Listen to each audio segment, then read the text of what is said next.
जय श्री राम, राधे राधे सभी को शुभ है की। और बज गए हैं 8:30 तकरीबन। ये मेरा टिंडा, वो गिलास रखे हैं इनके दूध वगैरह के। भाई स्वागत है फिर से एक और बार आपका हमारे चैनल आई आराध्या 22। और 3 दिन में वीडियोज़ इस कारण नहीं डाल पाई क्योंकि हम गए थे वृंदावन। और भाई वहाँ की भीड़, वहाँ की गर्मी और छोटे बच्चों के साथ मैनेज करना, तो आप समझ सकते हो कि या तो मैं थोड़ा बहुत वीडियोस शूट कर पाती या अपने बच्चों को संभाल पाती। तो प्रेफरेंस किसको जानी चाहिए, बच्चों को संभालने पर। तो इस वीडियो में मैं थोड़ा बहुत फ़ोटोज़ वगैरह अपनी ऐड कर दूँगी, वहाँ की भीड़ भाड़ की थोड़ी बहुत जो फ़ोटोज़ है वो ऐड करूँगी, इससे आपको अंदाज़ा लग जाएगा कि कितनी भीड़ थी। अब ये भीड़ जून की छुट्टियों के कारण थी या पुरुषोत्तम मास के कारण, मुझे समझ नहीं आ रहा, पर एक्चुअल में वहाँ बहुत भीड़ थी। और रही बात दर्शनों की, तो भाई मैंने पहले भी कहा है कि सच बोलने में कोई डर नहीं है। दर्शन तो सिर्फ कैसे हुए कि स्क्रीन पे ही हुए हैं दर्शन, तो बाकी बिहारी जी के। और कोइंसिडेंट ऐसा था कि पहले बिल्कुल हम गए शाम, जिस दिन हम पहुँचे सैटरडे को सुबह यहाँ से निकले, तो तकरीबन 12-1 बजे के अराउंड पहुँचे। वहाँ होटल वगैरह देखने में करीबन 2 बज गए। और उसके बाद थोड़ा रेस्ट किया क्योंकि वहाँ जो है ना, दिन में मंदिर क्लोज़ रहते हैं। गर्मियों का टाइमिंग अलग है, शायद 12 से 4 इस तरीके से था। तो हम 4:30 बजे के करीब मंदिर के लिए निकले। ई रिक्शा वाले भैया ने बताया कि पहले बाकी बिहारी चले जाओ, वहाँ से राधा रमन है और फिर आगे का मंदिर है। पर यार देखो, ये जो सही में मुझे वहाँ की गलत चीज़ लगी ना, कि इतना ज़्यादा फेमस होने के कारण ना वहाँ सफाई ज़ीरो है। हम लोग बाहर से जा रहे हैं, हम क्या ही एक्सपेक्ट करेंगे, है ना। वहाँ के लोग जो वहाँ रहते हैं, जो मतलब इतने भाग्यशाली लोग जो वृंदावन भूमि पे रह रहे हैं, और उन्होंने इतना सत्यानाश किया हुआ ना वहाँ का, भाई कसम से। और मैनेजमेंट वहाँ की, जैसे भीड़ को, इवन हम अपने यहाँ मंदिर में भी जाए ना, जैसे शिवरात्रि पे किसी मंदिर में चले गए, भीड़ वहाँ भी होती है, लेकिन मैनेजमेंट इतनी अच्छी होती है ना कि हमें पता नहीं चलता। हम 2 घंटे भी लाइन में लगे रह सकते हैं, लेकिन हमें ये विश्वास होता है कि हाँ भाई, हम अगर जा रहे हैं तो हम दर्शन करके आएंगे। लेकिन वहाँ तो भीड़ के नाम पे जैसे ना भेड़ बकरियों को छोड़ दिया हो, ऐसा बुरा हाल।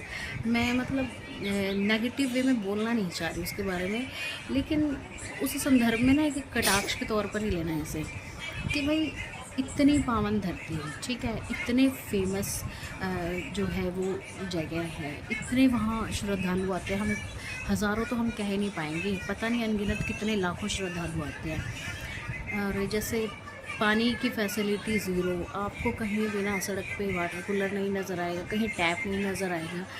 बस आप या तो अपना पानी लेके जाओ, और अपना ले ही कितना जाओगे, या फिर वहाँ से बॉटल ख़रीदो हमेशा, बस। तो जैसे 4-4:30 बजे के करीब हम अपने रूम से, होटल से निकले, फिर बाकी बिहारी मंदिर के लिए गए, और वहाँ जाके देखा तो भाई भीड़ ऐसी कि ये ना पता चले कहाँ तक है भीड़। एक तो आपको होता है कि आपको दिख गया कि इतनी भीड़ है, और हाँ, आपका नंबर आ जाएगा, आप दर्शन कर पाओगे। लेकिन वहाँ तो भाई भीड़ ऐसी जैसे भेड़ बकरियाँ खुली छोड़ दी हों, और बच्चों के साथ तो इम्पॉसिबल था कि हम मंदिर तक पहुँच पाएँ। तो फिर उस दिन वहाँ से शाम को तो हम वहाँ से वापस ही आ गए बिना दर्शन किए। बस वहाँ से फिर प्रेम मंदिर गए। प्रेम मंदिर में थोड़ा घूमना भी क्या था इतनी गर्मी में। 5-5:30 के करीब प्रेम मंदिर पहुँचे, और इतनी धूप, कुछ वो मतलब पत्थर वगैरह के कारण इतनी गर्मी वहाँ पे, मतलब दर्शन देखना, किसी चीज़ को एंजॉय करना तो बहुत अलग। हम तो बस यही सोचने में लगे रहे कि कैसे कहीं छाँव ढूंढे, कहाँ पे बैठे हैं। मतलब मुझे ये समझ नहीं आ रहा भाई, श्रद्धालु आते हैं, नॉर्मल दर्शन तो छोड़ो भाई, वीआईपी दर्शन वहाँ पे लोग ले रहे हैं, इतने पैसे दे रहे हैं, क्या वो सिर्फ हम XYZ की जेब गर्म करने के लिए वो पैसे दे रहे हैं? क्या उसमें से थोड़ा भी हिस्सा आप क्या है कि थोड़ी मैनेजमेंट ठीक हो जाए, इसमें नहीं लगा सकते? कमाल है यार। मतलब मेरा मन ना यहाँ से खट्टा हो गया। मैं बड़े चाव से करीबन मैं अपने हस्बैंड को 1.5 साल से कह रही थी कि मुझे वृंदावन जाना है, कहीं घुमा तो लाओ एक बार। पर अब मन ऐसा कर रहा ना भाई, अपने घर बैठो और अपना राम नाम यहीं जप कर लो, कोई फ़ायदा नहीं है। मैंने वैष्णो देवी घूमा, मैंने हिमाचल में जो नैना देवी, ज्वाला जी, चामुंडा, ये सभी देवियाँ घूमी हैं भाई। इतनी अच्छी मैनेजमेंट है वहाँ की। इवन आप वैष्णो देवी में देखो, इतनी ऊंचाई पर हर एक जगह पानी की फैसिलिटी है, टॉयलेट वगैरह बिल्कुल साफ़ है, शेड बने हुए हैं। जब इतने मतलब पीक एरिया पे, इतने माउंटेनियस एरिया पे इतनी फैसिलिटीज़ मिल सकती है, तो एक प्लेन एरिया पे फैसिलिटी क्यों नहीं मिल सकती। जबकि अगर हम कंपैरिजन करें ना श्रद्धालुओं का, शायद वैष्णो देवी से ज़्यादा श्रद्धालु यहाँ पे वृंदावन की धरती पे आते हो। पर भाई कसम से जो सत्यानाश हो रखा है ना वहाँ के लोकल लोगों के कारण, उसकी तो हम क्या ही कहें। और प्रेम मंदिर गए, फिर वहाँ से प्रेम मंदिर का भी अगर किसी को नहीं पता तो तकरीबन 8:30 पौने 9 के अराउंड बस धीरे धीरे उनकी लाइटिंग शुरू होती है। इतना पेशेंस बच्चों के साथ भाई कैसे कोई रखे 2 घंटे ऑलरेडी धूप में तपने के बाद। बस वहाँ फटाफट हमने लाइटिंग वगैरह देख के थोड़ी बहुत हम वहाँ से वापस आ गए अपने रूम पे। नेक्स्ट डे फिर मॉर्निंग में हम फिर से बांके बिहारी जी की टेम्पल गए, ये सोच के कि शायद भीड़ कम हो गई। लेकिन फिर वही हाल। कोइंसिडेंस ये रहा कि जो ई रिक्शा वाले भैया थे उन्होंने हमें उस गेट पे छोड़ा जो कि एक एग्ज़िट गेट था। वहाँ से हमें पता नहीं था एक्चुअली ये एग्ज़िट गेट है। हमने वहाँ से एंट्री तो ले ली, हम मंदिर तक पहुँच गए भगवान की कृपा से। जहाँ स्क्रीन लगी होती है ना, ऊपर स्क्रीन थी। अंदर से कोई आए, उन्होंने मेरे हस्बैंड को कहा कि अंदर तो बहुत बवाल मचा हुआ भीड़ का, आप स्क्रीन से ही दर्शन कर लो। हम स्क्रीन से दर्शन करके भाई वहीं से वापस सो लिए। और हमारी इतनी हिम्मत नहीं हुई कि हम आगे राधा रमन जी जा पाए या निधिवन कहीं और घूम पाए। तो भाई कुल मिला के ना वृंदावन का जो अच्छी बात है, दर्शन हो गए, भले ही स्क्रीन में हुए हों, क्योंकि कुछ लोगों को शायद वो दर्शन भी नसीब नहीं हो पाएंगे अब तक।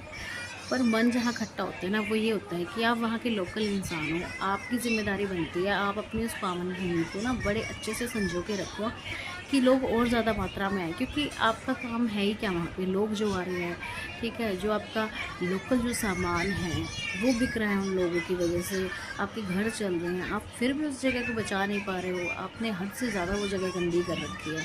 कमाल है भाई। सुबह के हो गए हैं लगभग 9:45 और ये है आज का नाश्ता, दाल, पराठा, अचार, लस्सी। और ये बच्चे खा रहे हैं भाई। ये ना फ़ोन देख के ही खाते हैं आराम से बैठ के, वरना ये आराम से नहीं बैठेंगे और खाएंगे तो बिल्कुल भी नहीं। अगर कोई ये सोच रहा हो ना कि सारा दिन फ़ोन रखें, तो सारा दिन फ़ोन ये कतई नहीं रखते। हाँ, बस वो कोइंसिडेंस है कि जब भी मैं वीडियो बना रही होती हूँ ना, या जब भी छोटे छोटे क्लिप्स ऐड ऑन कर रही होती हूँ, तो ये बीच में फ़ोन लेके रखते हैं।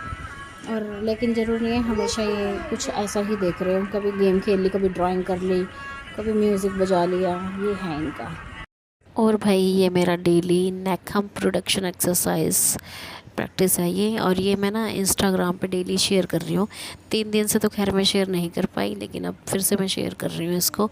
और इंस्टाग्राम आईडी पे जाके आप लोग ज़रूर देखिएगा, डे 1 से और आज तक की मैंने डाली हुई है।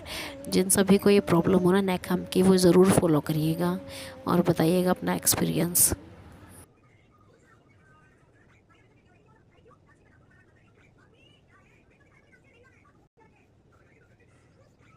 इसमें फिफ्थ वाली उड़ान करेंगे, एक आधा पिच इस तरीके से पीछे, जितना हम पीछे खींच पाएंगे उतना पीछे खींचेंगे, अपनी गर्दन को सिर्फ इस तरीके से, मतलब गर्दन से ना सीधा रखें।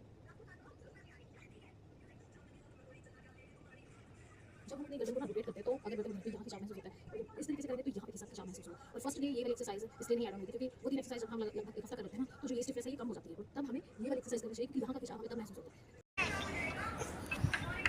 कोई बात बता दे, बिल्ली की बात बता दे मुझे, चुड़ैल की कहानी बता दे मुझे, जंगल वाली स्टोरी बता दे, कछुआ और खरगोश वाली। कुछ पूछ रहा है भाई, पूछो काकू।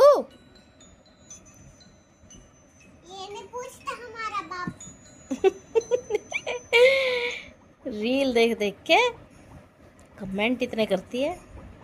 तो भाई दोपहर के बज गई है 3, लगभग 3, और आज इनकी फरमाइश पे बनी है मैगी और उसको चाहिए पानी। उसको ना पता नहीं क्या बिना मिर्च की चीज़ में भी ना मिर्ची लग जाती है, और थोड़ी सी बच गई थी तो मैंने खा लेती हूँ, मैंने सोचा।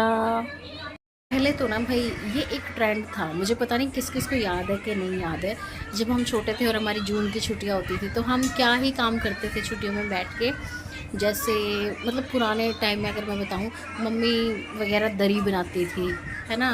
दरी किसी को नहीं वर्ड पता तो जैसे कारपेट होता है ना, कारपेट कॉटन का, इस तरीके से चीज़ें होती थी वो बनाना। अच्छा, वो सेवियां हाथ से तोड़ना और या कुछ अचार पापड़ ऐसा कुछ बनाना। तो जून की छुट्टियां तो ना हमारे उस तरीके से कंज्यूम होती थी।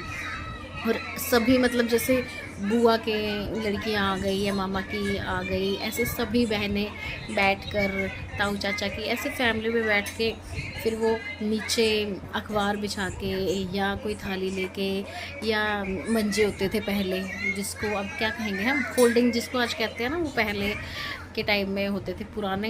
मेरे हिसाब से जो 90s वाले होंगे ना उनको मोस्ट ऑफ को पता होगा, लेकिन आजकल के बच्चों को नहीं पता मंजे का मतलब। तो मंजे जो आजकल की फोल्डिंग है ना, वो पहले लकड़ी की पाई के रेक्टेंगल में और वो जूट से डिज़ाइन बना के बनाए जाते थे। उसके ऊपर ना हम चुन्नी दुपट्टा बिछा के, बम्बर का एक फैब्रिक आता था उसको बिछा के, मोटे मोटे दानेदार चुन्नी होती थी वो, उसमें हवा बड़ी अच्छे से क्रॉस हो जाती थी। उस पर सेवियाँ बांटना, बड़े मतलब हमने अपनी छुट्टियाँ ना भाई कसम से बड़े अच्छे से बिताई हैं। आजकल तो सिनेरियो चेंज हो गया, बच्चों के पास टाइम नहीं है ना, हम उन्हें कहीं किसी के घर खेलने भेज सकते, मौसम भी ऐसा नहीं है कि हम उसको कहीं घुमा पाएँ, और नाना मामा के भी आजकल बच्चों का मन नहीं लगता, तो वो चीज़ें रही ही नहीं है। लेकिन ना कभी कभी उन चीज़ों को सोचते हैं ना तो भाई बड़ा महसूस होता है कि कितने गोल्डन पीरियड था वो, कितना गोल्डन टाइम था जो हमने जिया है, और हम कैसे भी करके अपने बच्चों को वो दे ही नहीं पा सकते आज। और भाई ये ना वहाँ की क्लिप है, देखो आप, ये तो सिर्फ मंदिर के अंदर की भीड़ है, और बाहर जो गलियों में 2-3 किलोमीटर की भीड़ थी उसका तो अंदाज़ा ही नहीं है कोई। और यहाँ तो भाई VIP दर्शन और प्रदर्शन साथ ही चलता है। मोटी रकम दो तो आप सामने से दर्शन कर सकते हो एंट्री लेके, अदरवाइज़ तो आपका पता नहीं दिया हुआ प्रसाद भी मंदिर तक पहुंचता होगा या नहीं। और ये मैंने खुद नहीं रिकॉर्ड की हुई है, ये मुझे ना इंस्टाग्राम पे जिस दिन हम गए थे ना, 26, 27, 28, 29 और आज 30 तक की डेली की वीडियोस किसी न किसी चैनल पर वहाँ मिल जाती हैं, जो डेली भीड़ की वीडियोस होती है ना कि क्या बवाल मचा हुआ है वहाँ। और ये प्रेम मंदिर की है, यहाँ लाइटिंग तब शुरू हुई थी तो मैं रिकॉर्ड कर रही थी थोड़ा थोड़ा कि लाइट कैसे चेंज हो रही है। और मैं अपने हस्बैंड को कह रही थी कि ये लाइट तो बहुत कम है, ये फेमस किस लिए है। फिर मेरे हस्बैंड ने मुझे गूगल पे सर्च करके दिखाया कि लाइटिंग तो यहाँ बहुत होती है, लेकिन हम जल्दी आ गए थे भीड़ के कारण। चलो वीडियो बना रही हूँ उसकी, लाइटें चेंज हो रही हैं, अलग अलग लाइट में डेट मेरी फोटो देखिए ना तो जड़ी लाइट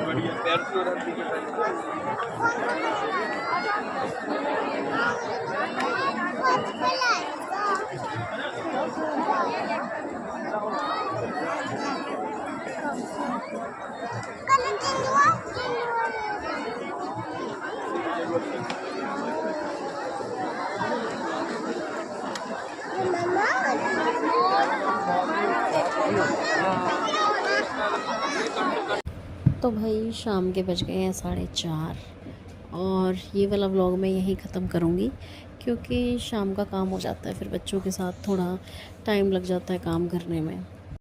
तो भाई अब ये व्लॉग यहीं पे सम अप करने का टाइम हो गया है। बच्चे दोनों गए हैं सो, और अब इनके सोने का मैं फ़ायदा उठाऊंगी, अपना पूरा काम फिनिश कर लूँगी शाम का। जल्दी खाना मैं बना लेती हूँ क्योंकि बच्चों को जल्दी भूख लग जाती है। तो अगर आपको वीडियो अच्छी लगे तो प्लीज़ हमारे चैनल आई आराध्या 2203 को फॉलो कीजिएगा, वीडियो को लाइक कीजिएगा एंड शेयर कीजिएगा। मिलते हैं नेक्स्ट व्लॉग में, तब तक के लिए बाय।